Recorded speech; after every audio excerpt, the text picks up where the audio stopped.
This is the X-Zone Broadcast Network, broadcasting worldwide on broadcast affiliates and satellite program providers, including CNN Broadcast Network, Sirius Satellite Network, Star Media, Good News Radio Network, Angel Broadcast Network, Wiki Broadcast Network, and WPBN TV. For more information on the X-Zone Broadcast Network, visit us at www.xzbn.net.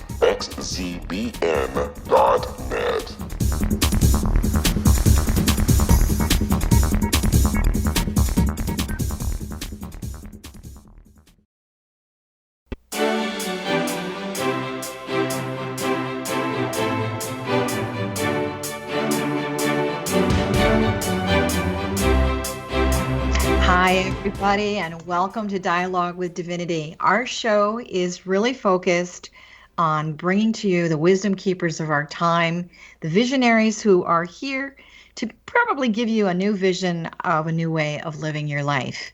So my name is Johanna Carroll. For more information relative to what I am offering you, you can find me at johannacarroll.com.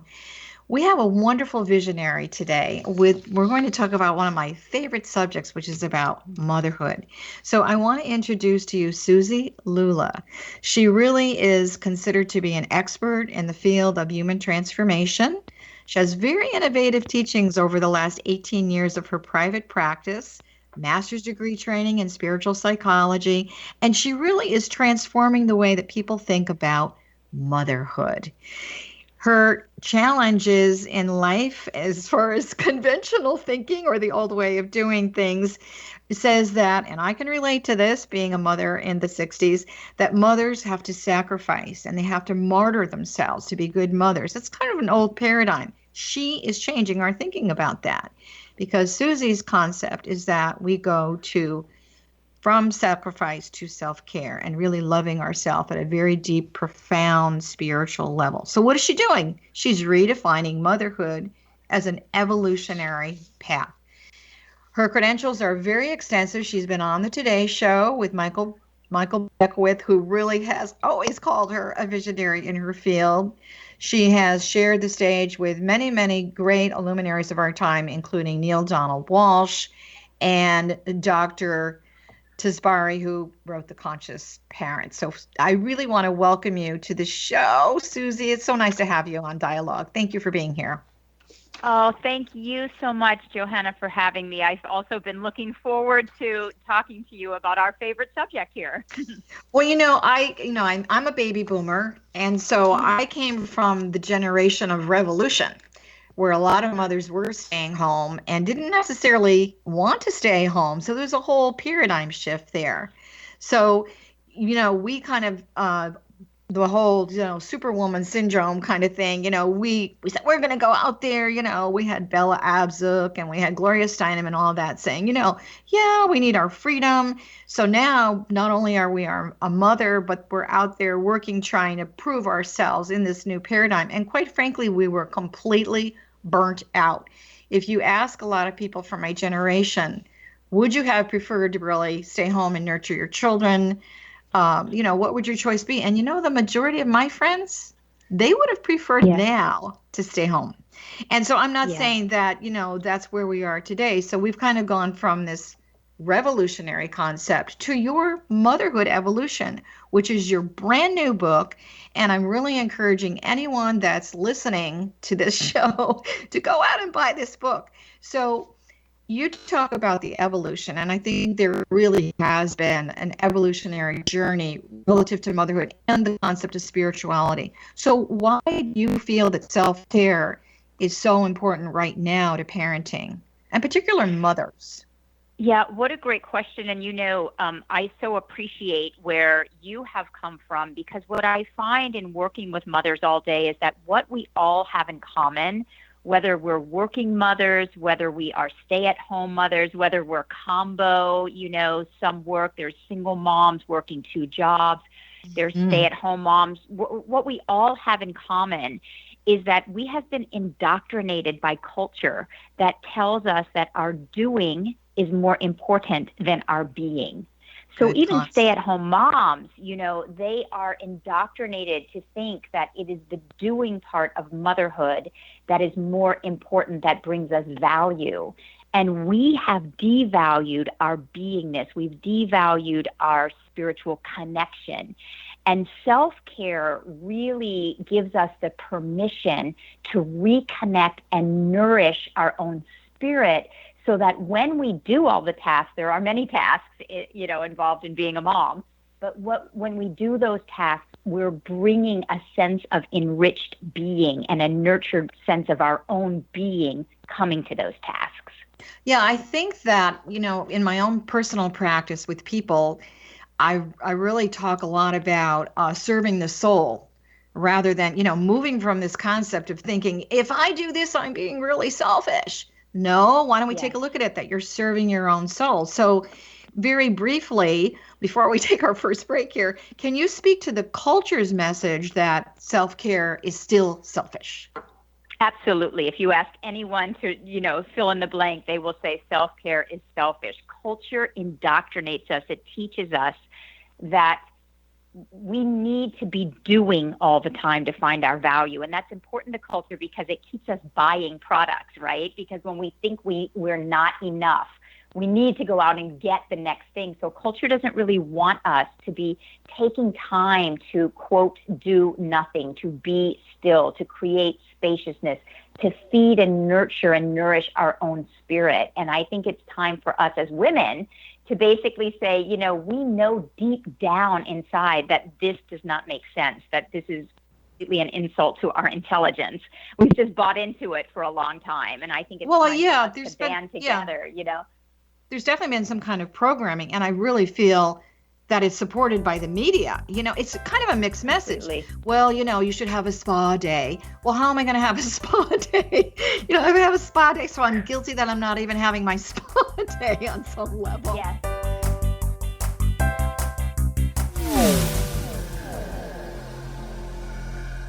This is Kevin Randall. For nearly 30 years, I have been investigating the case of the Roswell UFO. I have interviewed hundreds of people and stood on the crash site. Now in Roswell in the 21st century, I have reviewed dozens of hours of audio and videotaped interviews, examined hundreds of files that relate to the crash, and have returned to Roswell in an attempt to put all that information into the proper perspective. For the first time in Roswell in the 21st century, I have made a dispassionate reevaluation of all that material and provide a new look at what happened. This is a book that clears away all the clutter that has hidden the truth for so long, strips away the various lies that surround the case, exposes the Air Force attempts at cover-up, and found a core of solid information that tells us all where the case stands today. Roswell in the 21st century will be available in just a few weeks. For more information, please visit my website at www.kevinrandall.blogspot.com.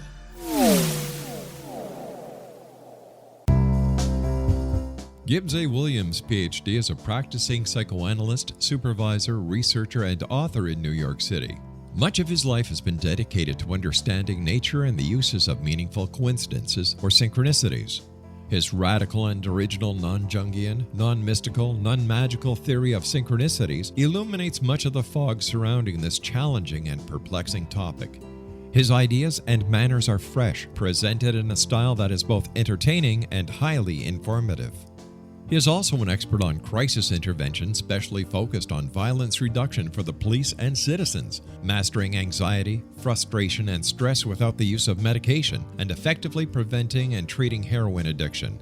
Dr. Williams can be contacted at his email address at gwwilliamsny11@aol.com or visit his website at www.drgibbswilliams.com.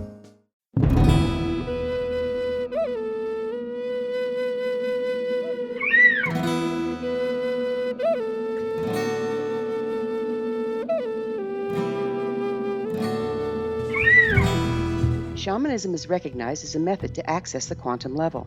Mastery of shamanic skills puts spiritual information and healing power into your hands.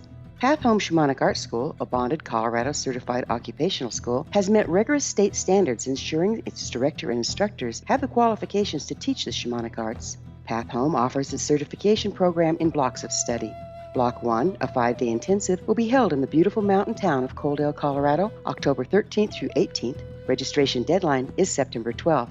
Experience Journey Trance, Power Animals, Helping Spirits, Sacred Space, and Life Purpose. Come discover your power. Join me, Gwilda Wiyaka, in the magical world of shamanism. Call 303-775-3431 or visit findyourpathhome.com.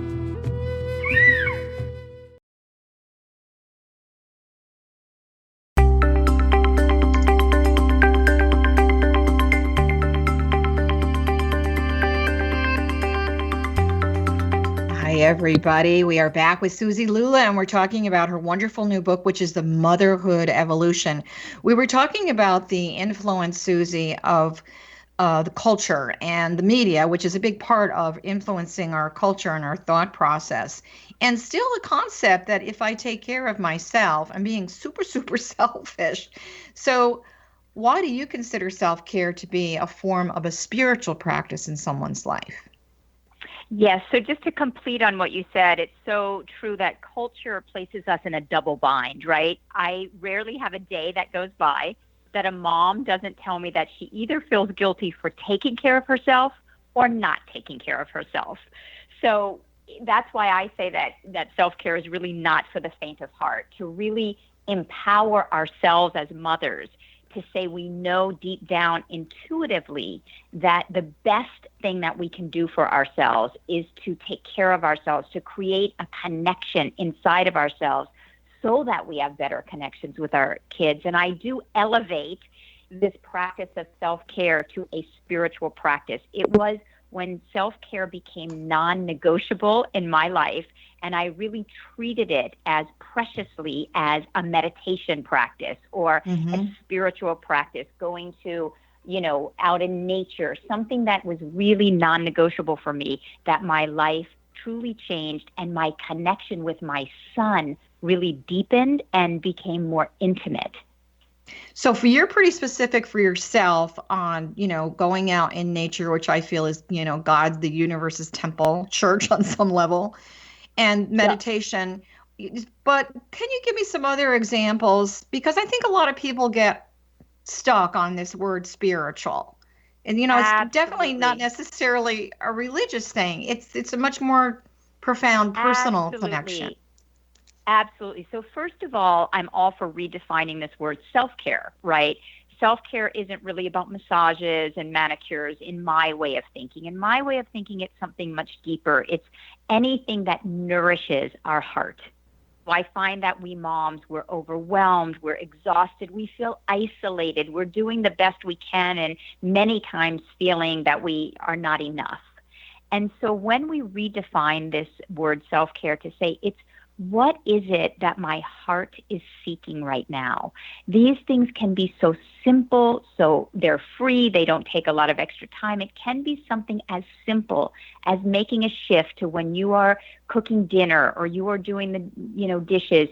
You ask your heart, what would serve me right now? Maybe it's choosing very consciously a particular kind of music or different piece of music while you're cooking breakfast for your kids in the morning, or starting your day while you're cooking, doing laundry. You are learning to appreciate yourself and really have a practice of looking at the things that you do appreciate about yourself rather than the things you judge about yourself. There's many, many practical practices that we can do that really enrich your consciousness, your inner connection inside of yourself, that don't take extra time. They're free.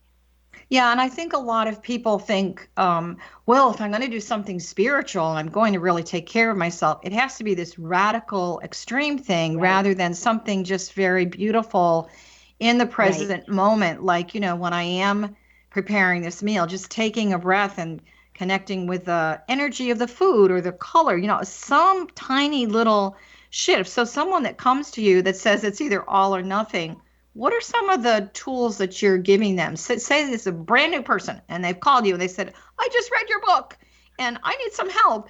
And I know what you're saying, but I'm stuck. So what's the first thing that you would say for them to do in that present moment? Yeah, that's such a great question. And it's such a rich question when you answer it for yourself, because what nourishes our hearts is different for every individual. So like you said, maybe putting a piece of music on for someone is just going to light them up. And one evening when they're cooking dinner and they put on a very soothing piece of music, and the next morning they're cooking breakfast and they make sure it's something lively and they're like dancing around their kitchen. It's a completely some new person coming to me today. I would ask them, what nourishes your spirit, and ask yourself. It's such a dignifying question to ask your own heart. What is it that you need to feel enlivened today? What is it that would have you not feel like you're dying on the vine, but that you're awake, alive, aware? And it could be, putting on music and dancing in your kitchen. It could be something like in the evening. It's a really challenging time for moms, the evening time, bedtime, brushing teeth, Bath time. It could be, yes, it could be something as simple as turning off some of the lights and lighting a lot of candles around your home. It could be, it's those kind of simple things that bring a certain ambiance, a certain aesthetic, a certain way of connecting to your heart. Now, if lighting candles isn't really your thing, then don't go do that thing because you think, lighting my candles is going to, it's really got to be something organic that your heart will always answer you if you ask, what is it that you need today? Today. And today is the key word here. So you call mother guilt an epidemic. And then I know that you also see that there really are some mothers that feel they're completely spiritually bankrupt and it's never going to happen to them. Can you explain that a little bit?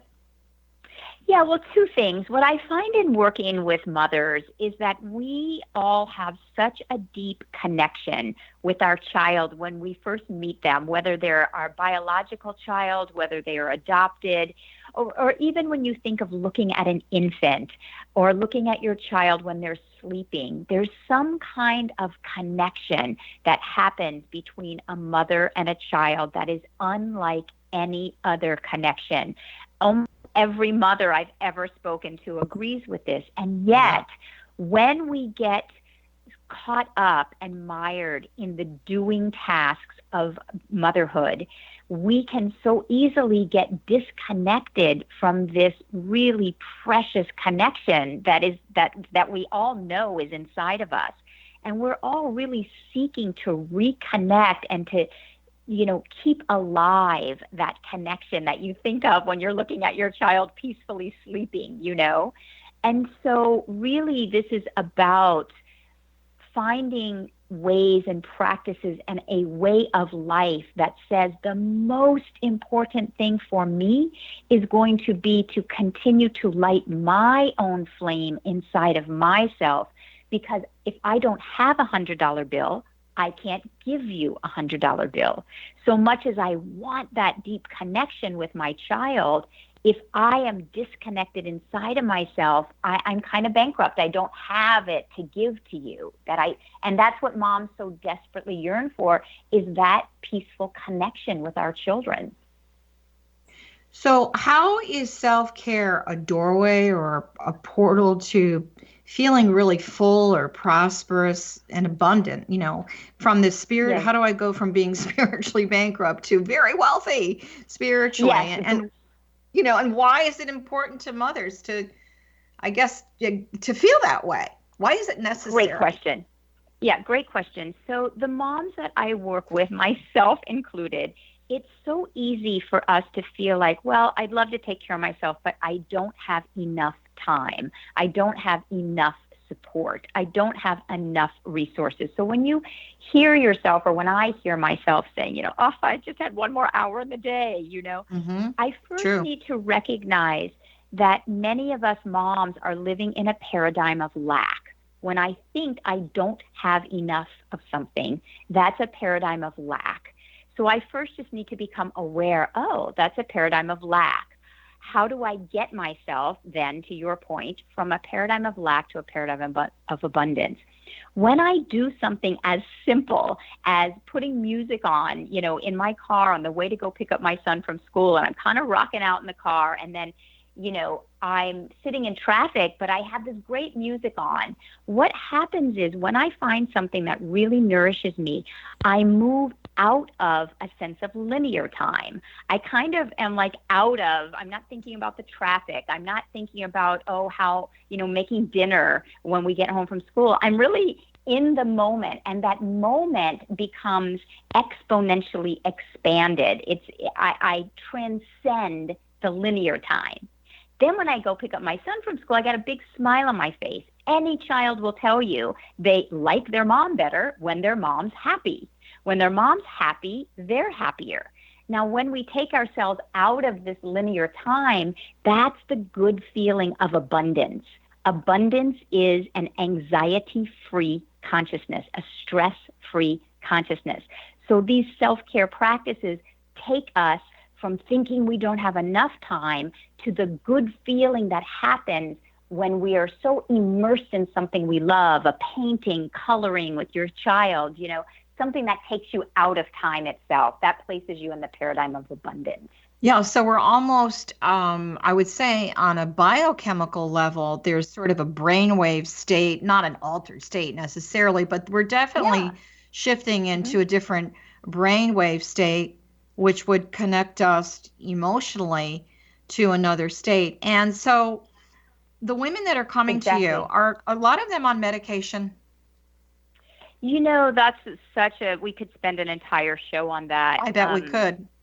Yeah, many, many are, because many moms, we're trying to do good by our kids. We want to be the best moms we can be. And we do have this feeling of falling short, and we're disconnected inside of ourselves because culture says, put your kid first, put your kid first, put your kid first. So we're doing what we're told to do. We're doing what we think we should do. We end up feeling exhausted. We end up feeling disconnected and depressed.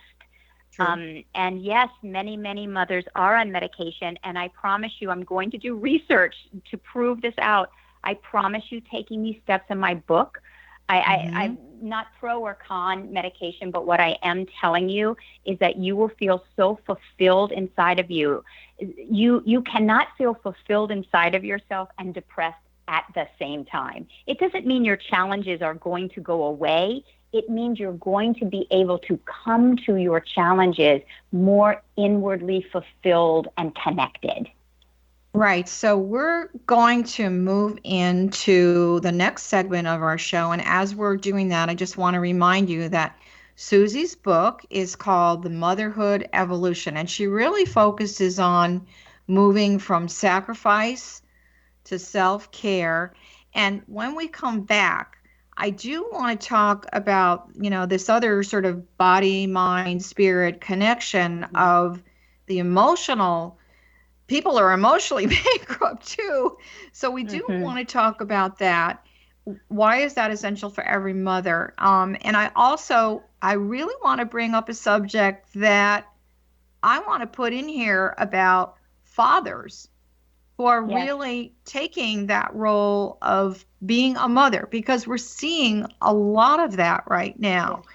So again, we're talking to Suzi Lula. She definitely is a visionary. She's shifting the consciousness of going from the revolution of driving me crazy being a mom to the motherhood evolution, from sacrifice to self-care. So we want you to stay with us. This is Johanna Carroll. Our show is Dialogue with Divinity.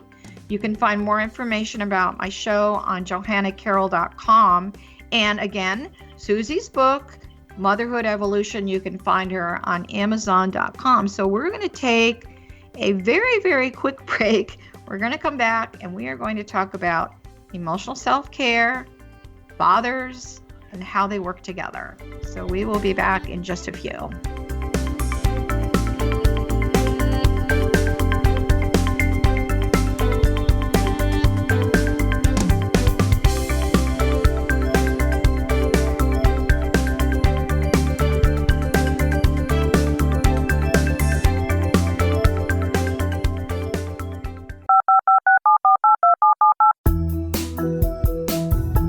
Did you know that when you're on the road with limited data or Wi-Fi, you can still listen to the X-Zone radio show with Rob McConnell, The Science of Magic with Gwilda Wiyaka, High Tech with Corey Kay, and every minute of the 24/7, 365 programming of the X-Zone Broadcast Network by calling 712-432-9459, courtesy of TalkStream Live. No smartphone, app, or internet needed. It saves your data plan, and it's free if you have unlimited minutes. Call 712-432-9459 to listen on any phone, anytime, anywhere. Remember, 712-432-9459 for the best of paranormal, new age, thought-provoking, sci-fi radio programming 24/7, 365.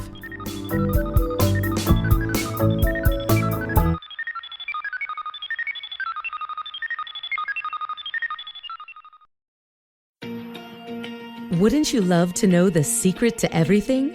Well then, meet Dr. Kimberly McGeorge and her cutting-edge breakthrough knowledge that combines science with possibility. Dr. Kimberly brings real-life answers and healing to those open to alternative solutions. She teaches solution-based programs and classes that will change all areas of your life forever.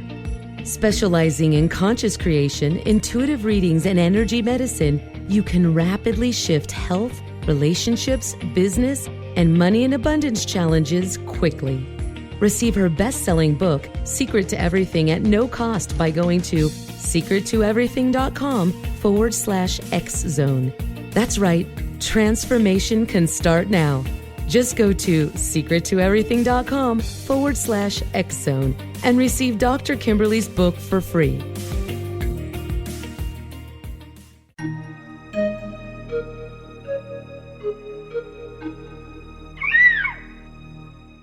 While science pursues fact, magic accesses the quantum level, bridging random facts to form truth. As long as science and magic remain separate and polarized, the truth cannot be known. I'm Gwilda Wiyaka. Join me on the Science of Magic radio program, dedicated to unification and evolution of consciousness. During each episode, I'll be speaking with experienced and respected scientists and mystics. From astrologers to astronomers, from medical doctors to shaman, the scientific method to dowsing and intuition, we'll weave together information from seemingly divergent practices to promote unity and enlightenment. Join me, Gwilda Wiyaka, and the Science of Magic right here on the Mutual Broadcast Network. For more information, visit www.thescienceofmagic.net.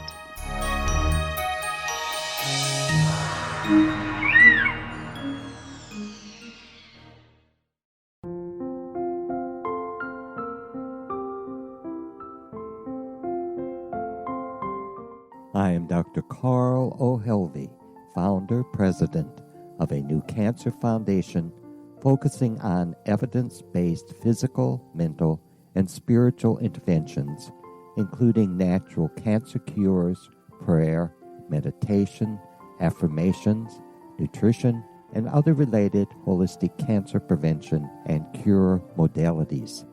These are used in cancer education, research, and financing care.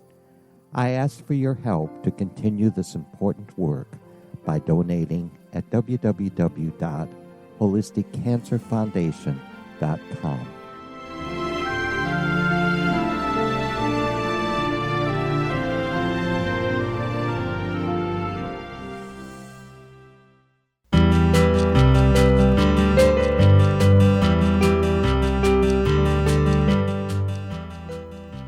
Welcome back, everyone. This is Dialogue with Divinity, and this is your host, Johanna Carroll, and with a wonderful visionary guest today, Suzi Lula. Wonderful book, The Motherhood Evolution. One of my favorite subjects, children, mothering, fathering, that whole family dynamic, and we're looking at it spiritually, and we're also looking at it body, mind, spirit, the whole unified connection. So we were speaking about the fact that, we talked about spiritual bankruptcy, what you can do as an individual person so that your bank account feels full a little bit spiritually and get that moving. And now let's talk about the emotional self-care. And I know it's essential for every mother, but I think it's really essential for fathers too, because in the Aquarian age, The divine feminine has a very loud voice. And I mean, the whole metaphysical teaching on that is that she is here to lead the way for a new day. And so we do see more fathers really getting involved with their children. We also see single parents that are dads too. So, I just want to stop for a minute and ask you, I know that your book is called The Motherhood Evolution, yet to me, there's an aspect of mothering that also belongs to men. So do you think that men are more in tuned with this whole concept of the emotional self-care, or is it more a feminine thing? Well, this is a great question, and I learned so much from fathers, and I do agree with you wholeheartedly. There are so many men that are jumping in, single fathers, and even just husbands that are so participatory in the family in a way that they hadn't, been generations ago. I have found that the guilt and the martyrdom that happens for women is more of a feminine condition. And many men, I actually learned so much from fathers, because many of the men that I work with, they don't have the same kind of guilt. They, my husband can say in the middle of the day, I'm going to go take a 20-minute nap and then I'll be up. And, inside of myself, I used to go, really? You're going to go take a, 20-minute nap at 3 p.m? How dare you? Who does How that, dare you? Yeah. How dare you take care of yourself? Exactly correct. And so what I've learned is that men have not been indoctrinated culturally the way that women have, to put everyone else first. And that's the reason that, I wrote this book first and foremost for mothers, because I think that to give ourselves the liberation and the freedom to learn. I say now that it's an insult to my intelligence when culture tells me that, I shouldn't go take a 20-minute nap to then be refreshed and be the mother that my son needs me to be. I want women to empower ourselves. I want us to have the courage to break away from these cultural messages and say, I hear the cultural message, but it doesn't mean to need that I follow it. And when enough of us come together and say, oh my gosh, I took a 20-minute nap while my child napped, or I took a 20-minute nap before I went and picked up my child, and I was a better mom for it the rest of the afternoon. Or I'm certainly not suggesting that's what you need to do, but it's more just give ourselves the permission to follow our intuition and what's being called for from us. I remember when I was a lot younger, and of course this is a long time ago, and my mother had this thing. My mother was a nurse. She was a working mom. And I do remember, but she didn't work every single day. And so I do remember that there was a time in the afternoon. And I mean, I'm talking about, I'm like 11, 12 years old. I'm not like a baby. And I remember my mother had this thing that when the sun hit the floor in the living room in a certain time of the afternoon, she would lay down on the floor. She would put her arm across her eyes, and you did not go near her. You let her have that moment. But here's the thing. My mother was smart. She told us, and she asked for it. And she said, this is my time. I need a rest. And unless the house is burning down, you are not to bother me. And so I think I learned from my mother to ask for what I call my me time. And even now, my kids are in their 40s and, I'm married and all of that. But even with my husband, I need my me time, and he understands me time.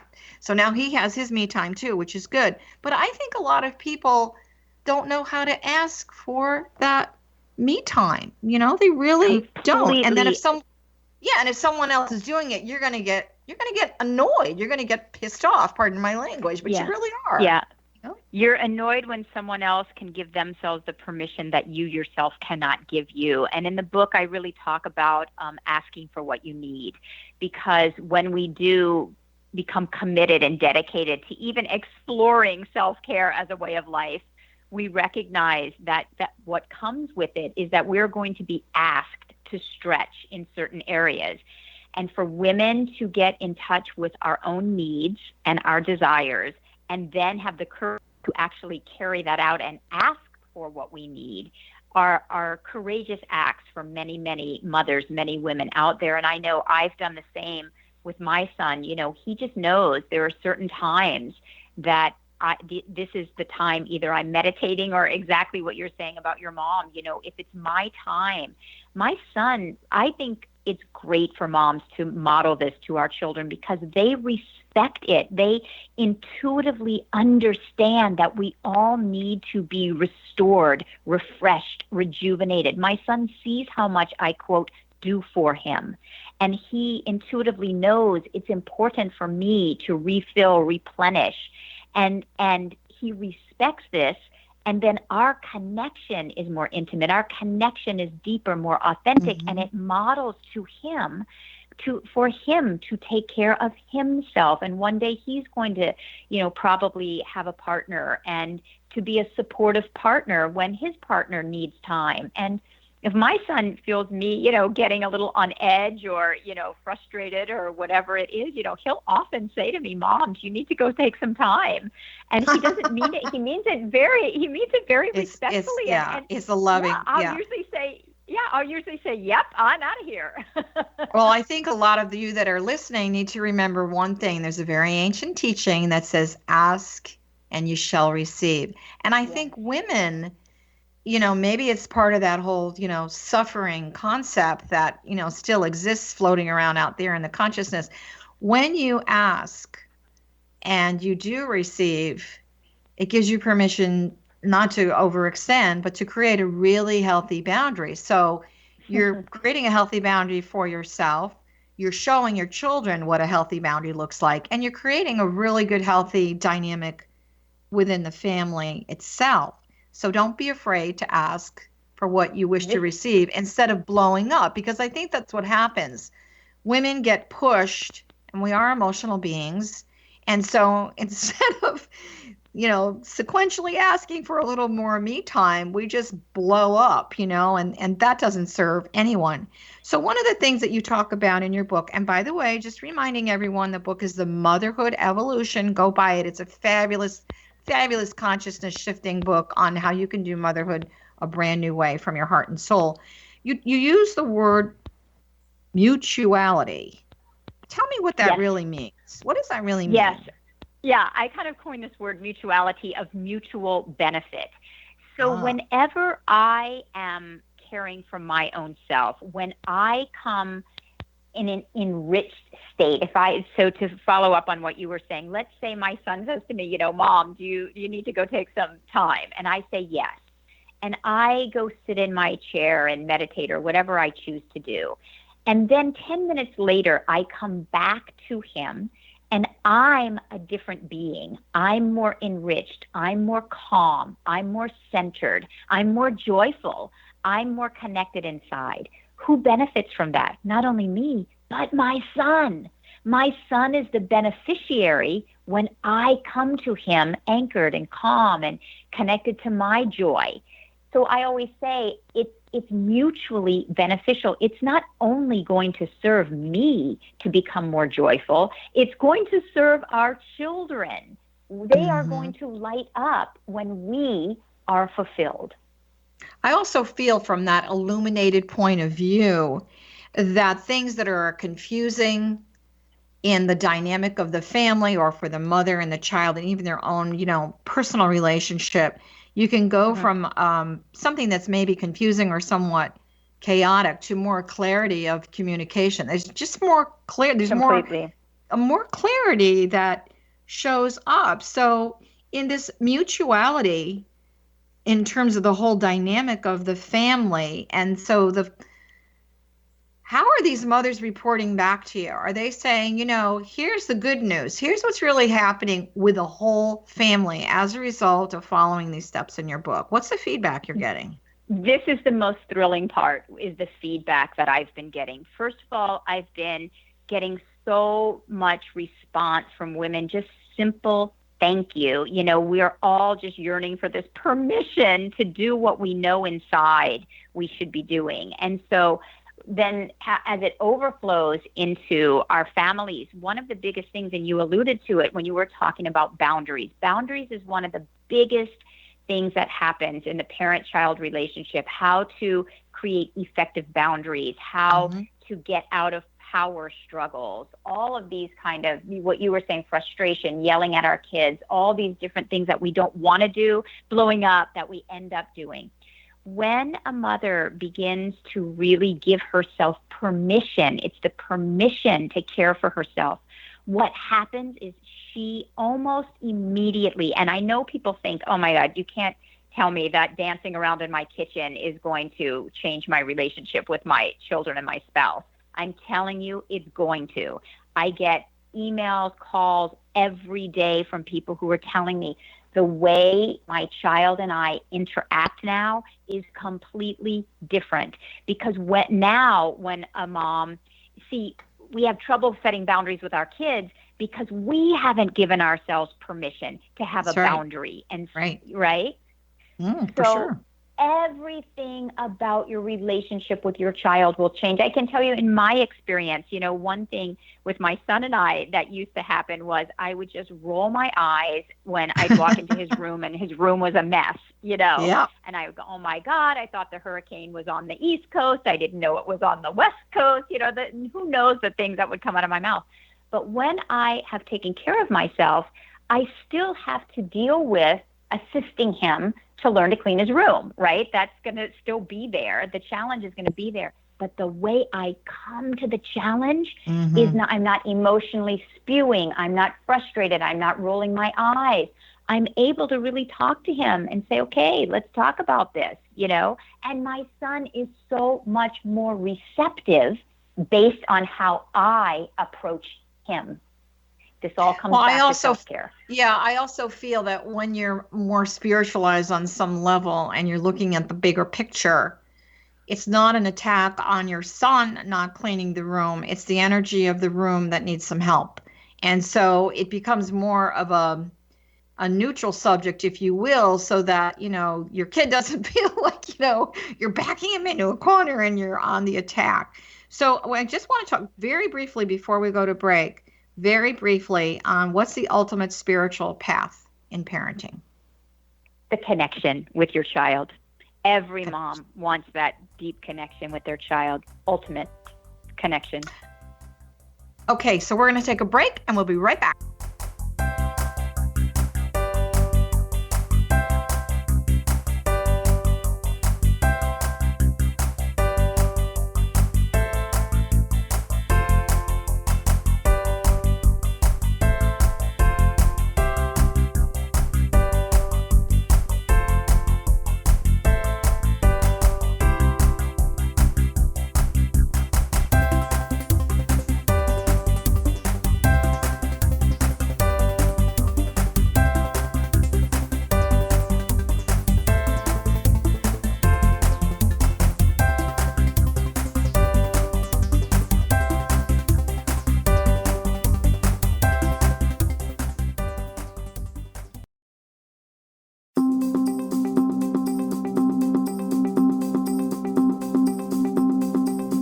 As host of Dialogue with Divinity, I am thrilled to join the X-Zone Broadcast Network and their growing number of affiliates.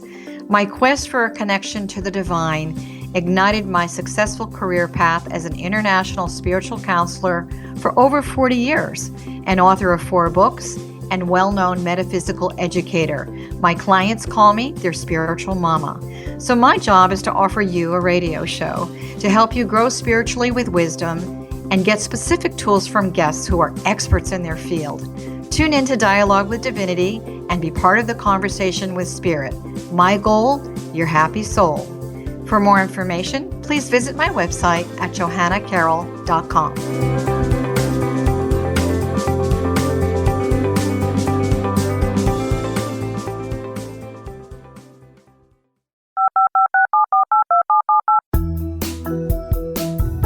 Did you know that when you're on the road with limited data or Wi-Fi, you can still listen to the X-Zone radio show with Rob McConnell, The Science of Magic with Gwilda Wiyaka, High Tech with Corey Kay, and every minute of the 24/7, 365 programming of the X-Zone Broadcast Network by calling 712-432-9459, courtesy of TalkStream Live. No smartphone, app, or internet needed. It saves your data plan, and it's free if you have unlimited minutes. Call 712-432-9459 to listen on any phone, anytime, anywhere. Remember, 712-432-9459 for the best of paranormal, new age, thought-provoking, sci-fi radio programming 24/7, 365.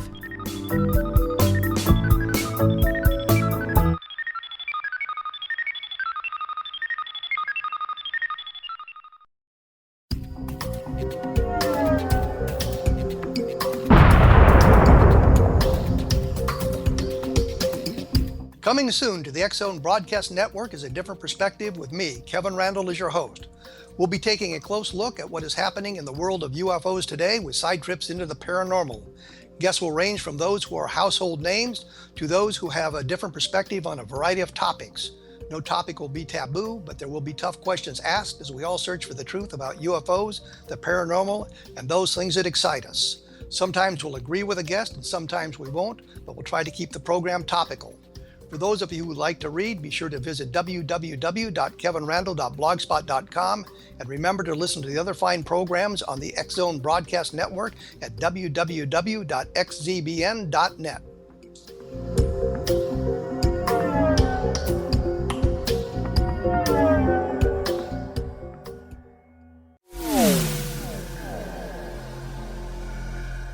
This is Kevin Randall. For nearly 30 years, I have been investigating the case of the Roswell UFO. I have interviewed hundreds of people and stood on the crash site. Now in Roswell in the 21st century, I have reviewed dozens of hours of audio and videotaped interviews, examined hundreds of files that relate to the crash, and have returned to Roswell in an attempt to put all that information into the proper perspective. For the first time in Roswell in the 21st century, I have made a dispassionate reevaluation of all that material and provide a new look at what happened. This is a book that clears away all the clutter that has hidden the truth for so long, strips away the various lies that surround the case, exposes the Air Force attempts at cover-up, and found a core of solid information that tells us all where the case stands today. Roswell in the 21st century will be available in just a few weeks. For more information, please visit my website at www.kevinrandall.blogspot.com.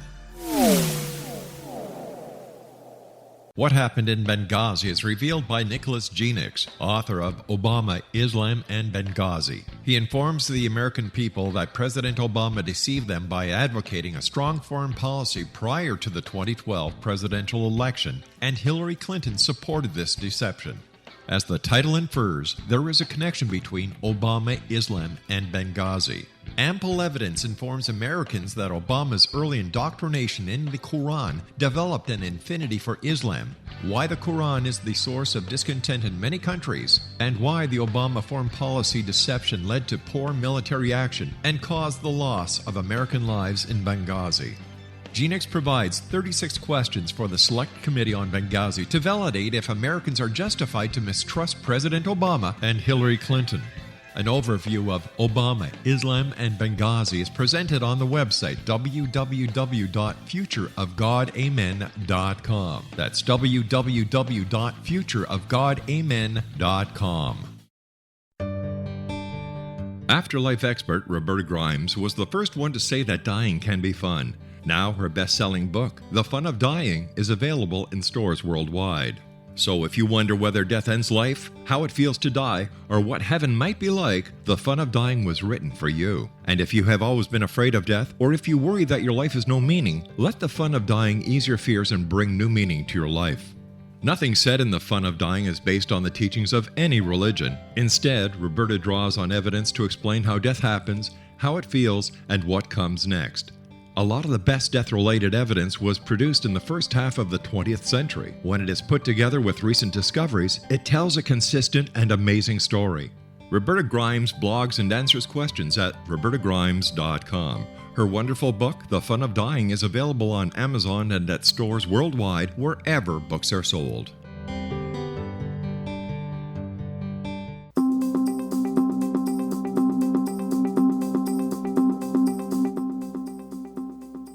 Hi, everybody. This is Johanna Carroll. Welcome back to Dialogue with Divinity. Our conversation today is with Suzi Lula, author of the Motherhood Evolution. You've really stated that your mission is to see millions of mothers meditating on Mother's Day and every special day, and that this will contribute on a higher level to the consciousness of world peace. The world is in a very, very divisive, chaotic state right now. How do you feel that meditating mothers really contribute to world peace? Yeah, excellent question. And I want to just combine this answer with what we were speaking of before the break. I want to keep it real practical with, the cleaning of our kids' rooms and the brushing of their teeth at night and the getting them in bed and homework and all of these different real life tasks that we as mothers are needing to assist our children with. And so what happens is that we have this misperception in culture that if we take care of ourselves, if we start meditating, if we do all these airy-fairy things, then we're going to end up being really lax parents. And we have an either-or mentality. Either this, airy-fairy stuff is going to make me not have boundaries with my kids, or I need to just have these boundaries and I don't have time to take care of myself. And I want to really state that I'm believing in a both and equation. It's not an either or. I believe in a both and, that these tasks, my son does need to learn to clean his room. Kids need to brush their teeth at night, do their homework. But what I'm saying is that when I take care of myself, what happens is what's more important than the cleaning of the room is the connection I have with my son as I'm asking him to clean his room. It doesn't matter if my son has a clean room or straight A's on his report card if he feels disconnected from me. So I'm saying, let's get a connection going. And that way, when I'm speaking to him about brushing his teeth, doing his homework, good grades, finances, all these different things, I'm creating a connection with him. Now, how this applies to meditation is that meditation is very challenging for mothers because we have this laundry list of to-dos. So when we sit down and try to quiet our mind, this whole laundry list comes up. Well, I didn't do this. Well, I should be doing that. And it's very challenging to quiet the mind of a mother. And so I have developed this particular meditation practice where I really let go of the idea of trying to quiet the mind and really try to help a mom open her heart, relax her mind into her heart. And I've gotten such great benefit and feedback around this that I really have begun to envision, well, what if mothers every day were taking this time to just connect with their heart? It doesn't need to be a traditional meditation practice where you're oming, for 40 minutes and yoga your position, mind all is that, blissfully, yes, and your mind is blissfully pure. It needs to be a way of connecting with your heart for 5-10 minutes every day, how that would impact our relationship with our kids.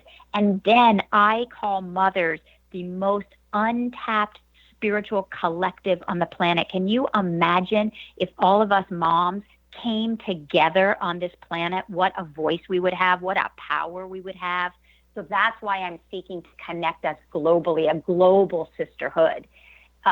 Just imagining moms all around this planet meditating for 5 minutes a day is just such a powerful collective, I think people also need to remember that there is such a thing as an active meditation. So you talked about music and you talked about dancing. There's a whole teaching about the whirling dervish and all of that, and then energetic spin and what happens, to the body, mind, spirit platform in the oversoul when that occurs. So you don't need to sit down because I have so many people that say, I can't meditate. I can't meditate. So I know for myself, a real simple tool that I give people is imagine that there is a golden bowl underneath your feet. And as you breathe in a blue light, go through the top of your head. As you exhale, you're going to follow the red light down. So you got a blue light going up and red light going down. So they've tricked the mind and they're focusing on the colors. Yes. However, and that is really a good way to get into a more peaceful state so that you eventually don't need to do that. However, cooking a meal, even doing laundry, going for a walk, dancing, singing, those are active meditations. So it's still a form of connection. I mean, meditation has always been taught in the Eastern tradition that it's watching and observing. So there's also a very active energy piece of it as well.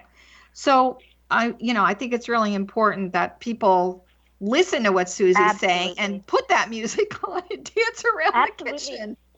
Yeah, and I used have to a do really that simple... when I was making dinner. And my kids would kind of give me a funny look, and I'm like, "Hey, I'm having a good time here." They still remember that, by the way. So Absolutely, they will. Yeah. yeah, I know, it's great. So you stated that when children learn self-care, bullying will end, and this is such a huge challenge for children today. I mean, my heart just breaks when I hear these bullying stories. It's a really big problem. Huge. I do kind of believe that a lot of this begins at home. You can't expect the teachers to be the panacea of every single problem. It's got to start in the home. So how does self-care add to this solution over this really, really massive problem? And I would like to say too, I would love to gift my book to every teacher on the planet. Nice. Because teachers are also overworked, exhausted, underpaid, undervalued, and they're dealing with bullying on top of crowded classrooms. And, I could do another whole show we could do with teachers, but bullying, a bully has a big mouth. They are trying to be heard. They are trying to be seen. They are trying to outpower.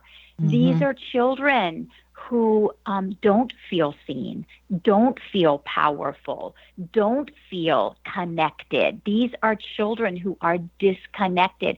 Every child is born onto this planet feeling connected inside. So they learn to be disconnected, and they're shouting out to be cared for. So I have seen this over and over and over again with the clients I work with who have had challenges with behavior with their boys and their girls, just their kids. I have found this when the mom starts taking care of herself, the child starts seeing the change in the mom. The child starts gravitating to the mom. The child is then modeled, oh, this is what it's like to take care of myself. A deeper connection happens between the two of them. The child starts to feel more seen and starts settling down.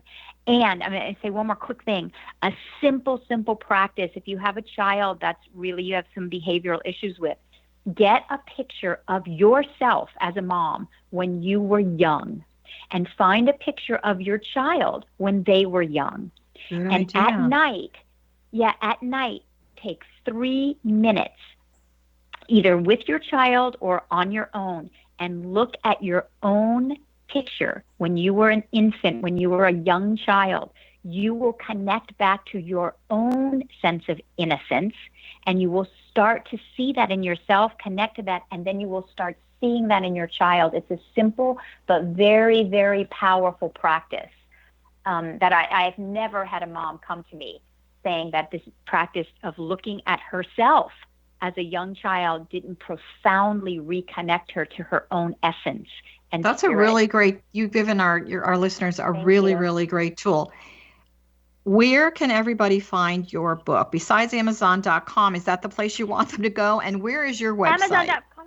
My website is Suzi Lula. It's SUZILULA.com. And you can, buy the book on Amazon through my site either way. But the important thing is, after you buy the book, is to come to my site. You'll input your receipt code, and you will receive a guided meditation called Permission to Thrive. Nice. And, as well as a couple of free webinars that I offer, and a lot of other, just free resources. I have tons of videos and blogs and real practical ways. You were asking about the feedback, real practical feedback that I've gotten from other moms of how they have found the time or made the time, real unique ways that moms have started journaling and art and just a lot of resources. So it sounds to me that you've really created a motherhood community on your website along with your book. And so that the motherhood revolution is really in a good place with the motherhood evolution with Suzi Lula.